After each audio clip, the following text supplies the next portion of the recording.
කවදාවත් වතුර ගැන ආපු නැති අයිඩියා එකක් අද මම ඔයාලට කියනවා. හරිද? ඇතුවත් බැරුවා වතුර ගැනයි මේ කියන කතාව. නෑ ඒක තමයි අරවින්ද වතුර තුන ජීවත් වෙනවා වතුර නැතුව මැරෙන්න වෙනවා. ඒක සින්දුවක්නේ. එන මොකද අතර. අපි අවසන් මොහොතේ අපිට කොච්චර දේවල් තිබ්බත් අපි ඊළඟ වතුර ටිකක් වතුර ටිකක් අපි කියනනේ මැරෙන්න යන මොහොතේ වතුර ටිකක් දෙන්න මිනිහෙක් ඉන්න ඕනේ කියලා කියනවා. හරි ඉන්නවද කවුරු හරි එහෙම? ඔව් මට ඉන්නවා වතුර ටිකක්. මං වෙන්න ඇති.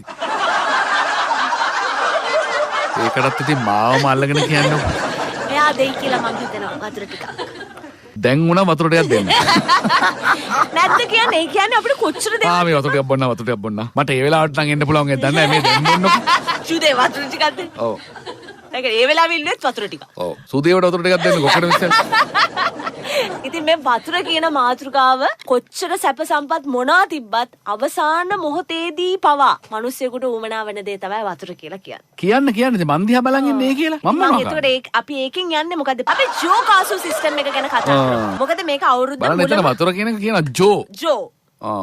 කොහොමද? ජෝ වලින්මයි පටන් අරන් තියෙන්නේ.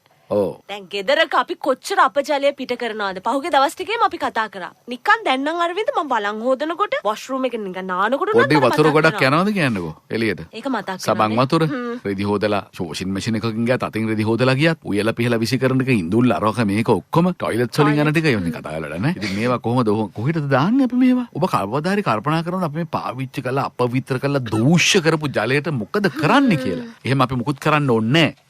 අපිට තියෙන්නේ මේ වතුර ටික එනවා පාවිච්චි කරලා කොහෙට හරි දැම්මා පරිසරය යකාට කියදේ පරිසරය හැඳි ගෑවිලා කියදේ. එහෙමද? ඒකද ඔබේ ප්‍රතිපත්තිය? ඒකද මගේ ප්‍රතිපත්තිය? එහෙම මේ ආයතද මිනිස්සු කියලා කියන්නේ නේද? සත්තු ඔහොම කරන්නේ නැහැ නේද? සත්තුන්ට ඔච්චර මේ වතුරත් එක්ක බොණ්ඩයි ඔය පොඩ්ඩක් වතුර ටික බහලා ඉන්නයි එච්චරනේ ඕන ඔච්චරයි උන් කරන්නේ. රෙදි හොදනවද? වාහන හොදනවද? බලන්නකෝ නේද? උන් වාහන හොදනවා සිරාවට. වලං හොදනවද වතුරේ? ඔක්කොම කරන්නේ අපි. බලන්නකෝ. උන්ගේ වතුර ටිකත් අපිමනේ මේ පාවිච්චි කරන්නේ. යුතුයකමක් නැද්ද? පාවිච්චි අපි දැන් මොකක් හරි වාහනයක් කාගෙන් හරි ඉල්ලගෙන ආවොත් යාළුවෙක්ගෙන්. අපි මොකද කරන්නේ ඔක දෙනකොට? ෆුල් ටැංක් කරලා දෙනවා. ෆුල් ටැංක් කරලා වොෂ් කරලා ලස්සනට දෙනවා. ඉන්ටීරියර් ක්ලීන් කරලා නේද? පොඩි සුවඳක් මොන හරි පුළුවන් නම් දාලා මිනිස්සු එහෙමයි වාහන දෙන්නේ. දරුවට උගන්නන්න. යාළුවෙක්ගෙන් පුතේ වාහනයක් ඉල්ලගත්තොත් රිටර්න් කරනකොට ෆුල් ටැංක් කරලා දෙන්න. ඒ යාළුවා සල්ලි ගන්න නැති වෙයි කවදාවත්. පාවිච්චි කරපේ. වාහනේ ෆුල් ටැංක් කරලා දෙන්න. රෙන්ට් කරන ඒවාට එහෙම දෙන්න ඕනේ? සාමාන්‍ය රෙන්ට් කරන ඒවාත් ෆුල් ටැංක් කරලා තමයි දෙන්නේ. එතකොට දුවල ඉවරලේ ගාස්තුව ගෙවලා දෙනකොට ආපහු ෆුල් ටැංක් කරලා තමයි දෙන්න ඕනේ. කරලා නැහැ? දන්නේ නැහැ. රෙන්ට් කරලා නැහැ. උපන්දා ඉඳලා වාහන තිබුණා නම් ගෙදර නේද? වාහන සේල් එක ගන්න තාත්තා කරන්නේ. නෑ එහෙම නෙමෙයි. එහෙනම් මොකද තාත්තා කරන්නේ? තාත්තා පොලිසියෙන් දන්නවනේ රටම. තාත්තා පොලිසියෙන්. එතකොට උපන්දා ඉඳලා වාහන තිබුණා. මේ ගැන වෙනම පරීක්ෂණයක් කරන්න ඕනේ. කොහොමද මේවා කරේ කියලා. ඒකනේ කියන්නේ. ඒක තමයි දක්ෂතාවය. ඔව්. ඉතින් අපිට යුතුයකමක් තියෙනවා කියලා මම නම් විශ්වාස කරනවා. ඒ වතුර ටික හරිහමං විදිහකට අපි ආපහු පරිසරයට මුදාහරින එක. ඒක යුතුයකමක්. එතන සල්ලි නෙමෙයි තියෙන්නේ. එතන තියෙනවා අපිව කීකියා ලොකුවට කියන මනුස්සකම. ඔය ලොකුවට කියවන යුතුයකම. ඔය ලොකුවට කය ගහන වගකීම එතන තියෙනවා නේද? තියෙනවා. ඒක ඇත්ත. අපි කී දෙනෙක් මේක කරනවද කියලා ඇහුවොත් එහෙම පොඩ්ඩක් අපි බිම බලනවා. ලැජ්ජයි එතකොට. එතකොට බිම බලනවා. ඔයා එහෙම කරනවද? ඔයා පාවිච්චි කරලා විනාශ කරලා අපවිත්‍ර වෙන ජලය ටික ඔයා සුද්ධ කළාද ආපහු පරිසරයට හෝ මුදාහරිනක? කොයි බිම රින්ගන්න එපා. හලෝ. එළියට. බිම බලනවා නෙවෙයි බඩ ගන්නවා එපා. ඇත්තටම ලැජ්ජයි.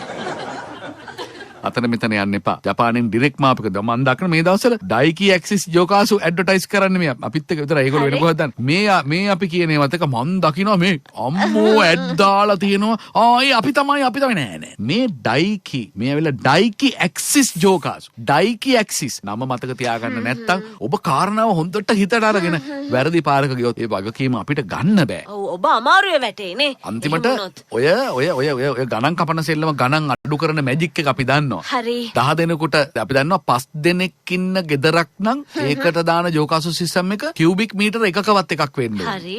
අවම 1 කියුබික් මීටරවත් වෙන්න ඕනේ. ඉතින් කෙනෙකුට කියන්න පුළුවන් එච්චර ඕනේ නැහැ. half ඇති. ඉතින් half එකේ ගාන කොහොමත් අඩුයි. ඉතින් ඒක පාවිච්චි කරනකොම ඔබ අමාරුයි වැටෙනවා. ඒක සිස්ටම් එකේ එෆිෂන්සි එක නැහැ. 5 දෙනෙක් ඉන්න ගෙදරක ඒ ගේම ගහන්න බෑ අර පොඩි මේකට. හරි එක අරන් එන්න කෙනා. හරි කියුබික් මීටරේ නම් හරිම කැපැසිටි එක කියුබික් මීටරයට ගන්නකො ඕන අයිය කෙනෙක්ගෙන් මොකද කියන්නේ කෝටේෂන් එක ගන්න නෙමෙයි කුප් ලස්සන වචන කියන්නේ කෝටේෂන් එක නේද කෝටේෂන් එකට සිංහලෙන් කියන්නේ මොකද්ද ඇස්තමේස්තුව ඇස්තමේස්තුව මට 2026 එපා වුණේ දැන් හරිද මට මේ දැන් එපා වුණේ මෙතන මම හිටියා අල්ලා. අනේ කියුට් නේ ඇස්තමේස්තුවක්. ඇස්තමේස්තුවක්. මොකක්ද ඒකට කියන්නේ? ඇස්තමේන්තුවක්. ඇස්තමේන්තුවක්. ඈ ජාතියේ නිවේදනයේ උල්ප්‍රත. උල්ප්‍රත. එහෙනම් ඩයිකි ඇක්සිස් වලට කෝල් කරන අපි නම්බර් එක දෙන්නම්. ජෝකාසු සිස්ටම් එක එතනින්ම දාගන්න. වතුර ටික ඔබ අපවිත්‍ර කරන්න ඕන හැටියේ. සුද්ධ බුද්ධ වෙලා කිරි ටිකට ලස්සනට එළියට යන වතුර ටික. අන්න එහෙම කරලා තමයි ඒ වතුර කාණු වලට අතෑරලා ඒවැ කොයි මාළු දාලා ඉන්නේ ජපානේ. මම දැක්කද? ඔව් ඔයා කොයි මාළු දැක්කා. කන්නේ නැහැ. මම දැක්කේ නැහැ. ඇයි වගේ ජපාන? මං හිතපැත්තේ කාණු තිබ්බේ නැහැ. මෙහෙමයි ජපානේ හැම කාණුවකම මේ වතුර හරවලා මාළු දාලා නැහැ මෙයා. එහෙම තියෙන පැති තියෙනවා. ඒ අර විදිහට තමයි කරන්නේ. ඒගොල්ලන් සෙන්ට්‍රල් සිස්ටම්ස් තියෙනවා. අපේ රටේ එහෙම සෙන්ට්‍රල් සිස්ටම්ස් කියලා මහ ගොඩක් නැහැ. දැන් මොනවාදෝ කරගෙන යනවා කියලා ආරංචි වෙනවා. මේගොල්ලෝ කියවනේ බේරේ වැව වුණත් සුද්ධ කරලා දෙන්න පුළුවන්. ඉතින් මේ රජයේ කවුරු හරි නිලධාරි මහත්තයෙක් අහන් ඉන්නවනේ මේ ඩයිකි ඇක්සිස් එකට කතා කරලා. ජාතික සේවයක් හැටියට හිතලක් ටිකක් ගානක් අඩු කරවලා මේගොල්ලෝ ලව්වා. මේ බේරේ වැව ඔය පාටට ගඳ ගහ තියෙන්න ඕනේ නැහනේ. ඔයක ගඳ ගහන මේ කාගවත් වැරද්දකින් නෙමෙයි. කවුද මන් දන්නේ මම දැනගෙන නිකන් ඕක අහනකොට කිව්වා මේ අවුරුදු 70 තිස්සේ මේක මේ ගඳ ගැස්සෙව්වනේ කියලා. එහෙම ඉතින් ඒවට උත්තර දෙන්න යන්නේ නැහැ. නමුත් ඒව වැඩක් නැහැ. මේක පිරිසිදු කරගන්න ඕන නම් මේ මිනිස්සු කැමති ඉස්සරහට එන්න. සමහර තියෙනවා හුළඟ උනත් කියනවා අනේ මගෙන් වැඩ ගනිව් හඬා ඔහේ යනවා. අන්න ඒකයි මං කියන්නේ. මම ඔයාටත් කියන්නේ ඒකයි. දැන් ඉතින් ඉතින් නම්බරයක්වත් නැහනේ. දෙන්නම්. හිටපල්ලක නම්බරයක් දෙන්න.